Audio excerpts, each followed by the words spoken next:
Hey everyone, welcome back to this week's youth video. Just a quick announcement before we get started. This Friday from 7 till 9 p.m. is the Serve Youth Rally, and it's going to be online. Formerly known as the Missions Fest Youth Rally. It's the event we've been to in the past years where we go downtown and then they have the worship night and the guest speaker, and it's super great and super awesome, and they're doing it online, so I will be there taking part online as well. It is free. And I will be putting the link in the Instagram bio, and I'll be emailing it to your parents to sign up for that. So be sure to do that. I can't imagine there's much else going on a Friday night these days, so feel free to come along and join us. I think it'll be a lot of fun. So getting started this week, we are going to continue talking about the gospel, which is what we've been doing for the past few weeks here. And so as we've been talking about the gospel, we've been talking about different aspects of what the gospel means. We've talked about things like how God came as Jesus, and that's part of the good news. We've talked about how he forgives us and how he loves us, and how God himself is love.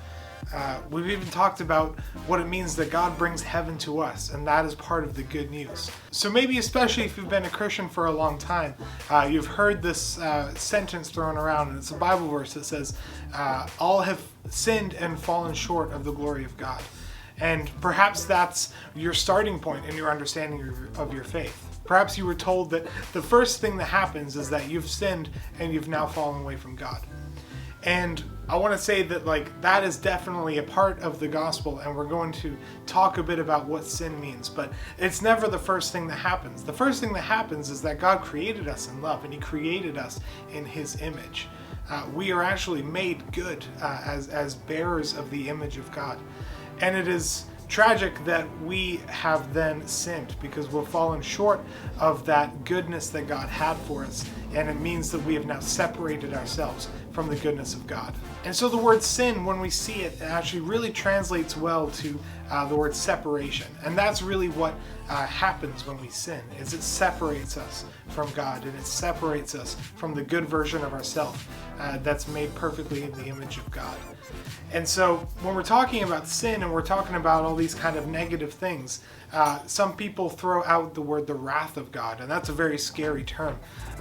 But the metaphor that I've heard, and I think probably the best metaphor that I've heard for this, is imagining a fish that jumps out of the water and onto a dock, and it's flapping around on the dock, and it's gasping for oxygen, but it can't get it in the air. And so when we talk about sin and we talk about these things, we often think of God as some fisherman that walks along the dock and steps on these fish, punishing them for what happened. But in reality, sin itself is the punishment.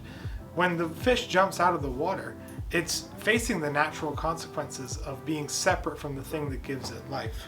And so if there's one thing that I want you to take away today, if there's one thing that I want you to hear, it's this, that God isn't angry with you.